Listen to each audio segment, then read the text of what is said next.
ஹாய்ங்க, welcome to focus அப்ராஜி. எப்போவுமே morning vlog நம்ம routine பார்த்திங்கன்னா ஒரு நிமிஷம் வீடியோவாக தான் பார்ப்போம். இன்றைக்கி ஒரு லாங் வீடியோவில் மார்னிங் ரொட்டீன் எப்படி இருந்துச்சு, பரபரப்பாக இருந்துச்சுங்கிறத இன்றைக்கி வீடியோவில் பார்க்க போகிறோம். இந்த வாரம் சிக்கன் தான் எடுத்திருந்தேன். எவ்வளோன்னு பார்த்தீங்கன்னா அரை கிலோவுக்கு கொஞ்சம் கம்மி, 100 ரூபாய்னு எடுத்துகிட்டு வந்திருந்தேன். இன்றைக்கி சிக்கன் நான் எப்படி செய்வேன் அப்படிங்கிறது தான் இன்றைக்கி வீடியோவில் நான் பார்க்க போகிறோம். அதுக்கு ஃபஸ்ட்டு கடாயில் கொஞ்சமாக எண்ணெய் ஊற்றிட்டு சிக்கன் அதில் போட்டு லேசாக சுருண்டு வர அளவுக்கு வறுத்து எடுத்துக்கலாம். அது கூட கொஞ்சம் மஞ்சத்தூள் போட்டு அதில் நல்லா சுருண்டு வர அளவுக்கு வறுத்து எடுத்துட்டு அதுக்கப்புறம் தான் நம்ம அதில் சாந்தரைச்சி ஊற்ற போகிறோம். இப்போ அதை எடுத்து தனியாக வச்சாச்சு. மறுபடியும் இதுக்கு மசாலா ரெடி பண்ணுறதுக்கு ஒரு சின்ன கடாய் வச்சுட்டு எண்ணெய் ஊற்றிட்டு கொஞ்சம் சின்ன வெங்காயம் போட்டுக்கலாம். அது கூடயே ஒரு 5-6 பல் பூண்டும் அதிலே சேர்த்துட்டு நல்லா வறுத்து எடுத்துக்கலாம்.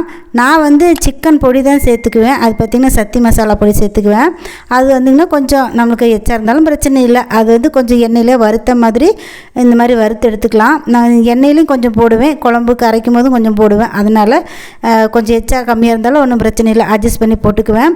வறுத்து எடுத்து ஆற வச்சுட்டேன். அதுக்குள்ளேயே தண்ணி வந்துருச்சு. தண்ணி பார்த்திங்கன்னா காலையில் நான் சிக்கன் எடுக்க போகும்போதே வந்துருச்சு. சிக்கன் கடை நம்ம வீட்டுக்கு முன்னாடியே இருக்கிறதுனால சரி எடுத்துகிட்டு வந்துட்டு தண்ணி பிடிச்சிக்கலான்ட்டு எடுத்துகிட்டு வந்து வச்சுட்டு அதுக்கப்புறம் குடிக்கிறக்கலாம் தண்ணி பிடிச்சி வச்சுட்டேன்.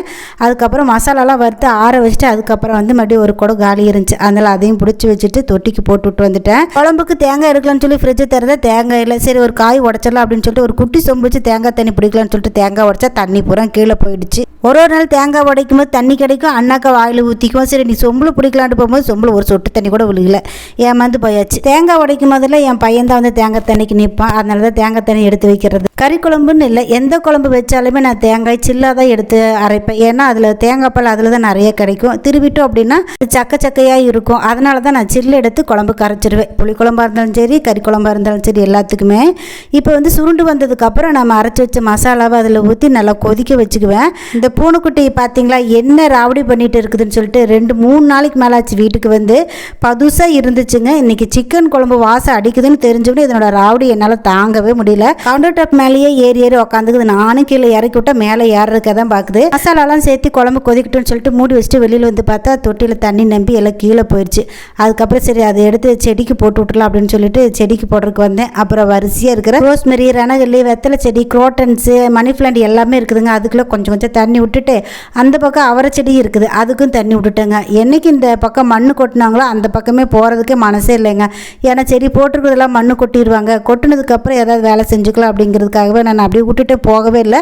இனி நாளைக்கு தான் போய் அந்த கலையில் எடுத்து கொஞ்சம் சுத்தம் பண்ணி எடுக்கணும். அதுக்கப்புறம் மறுபடியும் அதுக்குள்ளே கிச்சனுக்கு சரி வெங்காயமெல்லாம் வெட்டி வச்சிடலாம், தாளிக்கிறதுக்கு, கிரேவிக்கு, குழம்பு தாளிக்கிறதுக்கு, பருப்பு தாளிக்க எல்லாத்துக்கும் வெட்டிக்கலாம் அப்படின்னு சொல்லிட்டு வெங்காயமெல்லாம் எடுத்து வச்சுட்டு ஃபஸ்ட்டு பருப்பு தாளிச்சு விட்டுட்டாங்க. அதுக்கு சும்மா உப்பு பருப்பு தான் தாளித்தேன். அதுக்கு பார்த்திங்கன்னா நான் வெறும் வெங்காயம், வரமிளகா, கருவேப்பிலை இது மட்டும்தான் போட்டு உப்பு பருப்பு தாளிப்பேன். சரி தம்பிக்கு வேணும் இல்லைங்களா, அதனால் பருப்பு குழம்பு வச்சுட்டேன்.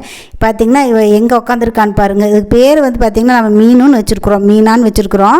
இப்போ ஒரு 3 நாள் கிட்டத்தட்ட தானே ஆச்சுங்க. அதனால் இவளுக்கு கூப்பிட்டா காதே கேட்காத மாதிரியே உட்காந்துக்கிறேன். இன்னும் கொஞ்சம் நாள் ஆகணும் மீனுன்னு சொல்லி கூப்பிட்டா வர்றதுக்கு. நகரவே இல்லைங்க. அந்த கவுண்டர் டாப் மேலே உட்காந்தது இறங்கியே போகலை. நானும் தள்ளி விட்டு வேலை செஞ்சு பார்த்துட்டேன். ஒன்று போகிற வழி காணோம்.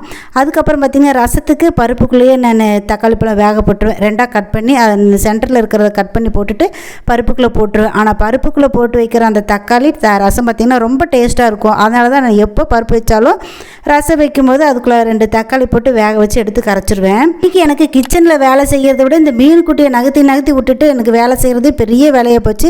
எத்தனை தடவை கொண்டு விட்டாலும் மறுபடியும் ஒடியே வந்துடுறாளுங்க. இந்த கவுண்டர் டாப் மேலேயே தான் உட்காந்துட்டு இருக்கிறேன் அந்த சிக்கன் வாசத்துக்கு. இப்போ கிரேவி தான் தாளிக்க போகிறேன். அதுக்கு என்னென்னு பார்த்தீங்கன்னா ஃபஸ்ட்டு நான் இஞ்சி பூண்டெல்லாம் குழம்புல போட்டு கொதிக்க வைக்க மாட்டேன். பூண்டு மட்டும்தான் வெங்காயத்தில் போட்டு கொஞ்சம் அரைச்சி அதில் மசாலாவில் ஊற்றிருக்கிறேன். இப்போ கறி வந்துருச்சு. கறியை தனியாக எடுத்து வச்சுருவேன். குழம்பு மட்டும்தான் தாளிப்பேன், கறி தனியாக எடுத்து வச்சுருவேன். அதுக்கு பார்த்திங்கன்னா இதுக்கு தனியாக அதுக்கு தனியாக வெங்காயம் தனித்தனியாக கட் பண்ணி வச்சுக்குவேன். வெங்காயம், கருவேப்பிலை போட்டு அதிலே ஒரு மிளகாயும் வரமிளகா போட்டுட்டு இஞ்சி பூண்டு விழுது கொஞ்சம் அந்த எண்ணெயிலே போட்டுட்டு எண்ணெய் பிரிஞ்சு வர அளவுக்கு நல்லா வறுத்துட்டு இதிலே கொஞ்சம் சிக்கன் பொடி போட்டு அதுக்கப்புறம் தாளித்து கொட்டுவேன். நான் ஏற்கனவே கொஞ்சம் மசாலாவில் சிக்கன் பொடி அதிகமாக போட்டதுனால நான் வெறும் வெங்காயம் மட்டும் வறுத்து அதில் வச்சு குழம்புல தாளித்து விட்டேன். அதுக்கப்புறம் 2 கொத்தமல்லி தழை தூவி இறக்கிட்டோம்னா குழம்பு ரெடி ஆயிடுச்சு. அதுக்கப்புறம் அதே வடைச்சட்டியில் கொஞ்சம் மறுபடியும் எண்ணெய் ஊற்றி கடுகு போட்டுட்டு அதே மாதிரி வெங்காயம், கருவேப்பிலை போட்டுட்டு இஞ்சி பூண்டு விழுதும் போட்டுட்டு இது கறி வறுக்கிறதுக்கு மட்டும் கொஞ்சம் ஒரே ஒரு தக்காளி மட்டும் கட் பண்ணி போடுவேன். குழம்புல ஒரு தக்காளி போட்டிருக்கிறேன். இப்போ கறி வறுக்கிறதுக்கும் ஒரு தக்காளி போடுவேன். அதுக்கப்புறம் சிக்கன் பொடி அந்த எண்ணெய்க்குள்ளேயே கொஞ்சம் போட்டுட்டு அதையும் நல்லா வறுத்துட்டு அதுக்கப்புறம் நம்ம எடுத்து வச்சுருக்கிற சிக்கனை அதில் போட்டுருவேங்க. இந்த மாதிரி சிக்கன் கிரேவி செய்யும்போது இதனோட டேஸ்ட் ரொம்ப சூப்பராக இருக்கும். இஞ்சி பூண்டு எல்லாமே பார்த்திங்கன்னா தாளிக்கும் போது தான் சேர்த்துருக்கிறேன். அதுக்கப்புறம் நம்ம கறி போட்டதுக்கப்புறம் இது கூட மேலே கொஞ்சம் தூவி கொடுக்குறதுக்காக கொஞ்சம் தேங்காய் துருவல் அதில் சேர்த்துக்குவேன் நான் எப்பவுமே. ஏன்னா அந்த கறி சாப்பிடும்போது அந்த தேங்காயும் அந்த மசாலாவில் இருக்கும்போது அது சாப்பிட ரொம்ப டேஸ்ட்டாக இருக்கும். அதுக்கப்புறம் கொத்தமல்லி தழை தூவி இறக்கிற வேண்டியது, அவ்வளோதான். நம்ம சூப்பரான டேஸ்ட்டான கிரேவி ரெடி ஆயிரும். நான் ஒவ்வொரு வாரமும் பார்த்திங்கன்னா நான் இந்த கிரேவி தனியாக எடுத்து செஞ்சுருவேன். கறியை மட்டும் குழம்பு தனியாக கிரேவி தனியாக வச்சுருவேன். நீங்களும் இந்த மாதிரி உங்கள் வீட்டில் ஒரு தடவையாவது ட்ரை பண்ணி பாருங்கள். அப்போ தான் அதனோட டேஸ்ட் உங்களுக்கு தெரியும். இது மட்டும் செஞ்சு பார்த்துட்டிங்க அப்படின்னா இதே மாதிரி தான் செய்வீங்க. உங்கள் வீட்டில் இதை மாதிரி தான் செஞ்சு கேட்பாங்க. அந்தளவுக்கு டேஸ்ட்டாக இருக்கும். கடைசியாக ரசமும் வச்சாச்சுங்க. என்ன தான் கறி குழம்பு சாப்பிட்டாலும் கடைசியில் அந்த கொஞ்சோண்டு சாப்பாட்டில் ரசம் ஊற்றி சாப்பிட்டா தான் அன்றைக்கி சிக்கன் சாப்பிட்ட ஒரு திருப்தியே வரும். ரசம் கொதிச்ச உடனே லைட்டாக ஒரு கொதி வந்தோடனே இறக்கி ஒரு பாத்திரத்தில் மாற்றிட்டு கொத்தமல்லி தழை போட்டு உடனே மூடி வச்சிடணும். அப்போ தான் ரசம் ரொம்ப நல்ல மணமாக இருக்கும். காலையில் பிரேக்ஃபாஸ்ட்டுக்கு கோதுமை ரவை உப்புமா தான் செஞ்சுருந்தேன். லஞ்சுக்கு தான் சிக்கன் எடுத்து செஞ்சேன். நைட்டுக்கும் அதே தான். ஹஸ்பண்ட் வந்த உடனே எல்லோரும் சாப்பிட்டாச்சு. சாப்பிட்டதுக்கப்புறம் அவர் நைட்டு சாப்பாடு நான் எடுத்துகிட்டு போயிடுறேன்னு சொன்னார். அதனால் அவருக்கும் டிஃபன் பாக்ஸ்லலாம் பேக் பண்ணிட்டேன். அதுக்கப்புறம் இன்றைக்கி கடலக்காய் வேக வச்சுருந்தேன். அந்த கடலக்காவும் அவருக்கு ஒரு டிஃபன் பாக்ஸில் போட்டு கொடுத்தாச்சு. ஒரு ஈவினிங் போல் சாப்பிட்டுக்கிட்டோம் அப்படின்னு சொல்லிட்டு அதையும் பேக் பண்ணி கொடுத்துட்டேன். இந்த வீடியோ உங்களுக்கு பிடிச்சிருக்குன்னு நினைக்கிறேன். வீடியோ பிடிச்சிருச்சுன்னா மறக்காமல் லைக் பண்ணுங்கள், உங்கள் ஃப்ரெண்ட்ஸுக்கு ஷேர் பண்ணுங்கள், அப்படியே சப்ஸ்கிரைப் பண்ணிக்கோங்க. ஒரு நல்ல ஒரு லாங் வீடியோவில் பார்க்கலாம். பாய்.